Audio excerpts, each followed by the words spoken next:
नमः अमृतोद्भवायै नमः ओम महारुणायै नमः ओम शिव्यै नमः ओम तारतम्यै नमः ओम अमृतान्धरायै नमः ओम आदित्यवर्णायै नमः ओम चन्द्रभायै नमः ओम गन्धद्वारायै नमः ओम दुरासदायै नमः ओम वरार्चितायै नमः ओम वरारोहायै नमः ओम सौख्यायै नमः ओम विष्णुवल्लभायै नमः ओम कल्याण्यै नमः ओम वरदायै नमः ओम वामायै नमः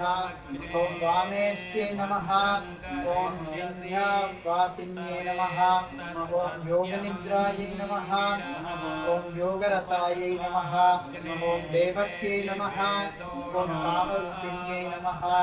ओम कंसविद्रायै नमः ओम दुर्गायै नमः ओम कौमार्यै नमः ओम कौशिक्यै नमः ओम महायै नमः गोपामृतस्य दीदिविं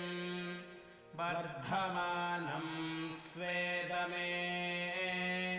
स नः पितेव सूनवेग्ने सूपायनो भव स च स्वानस्वस्तये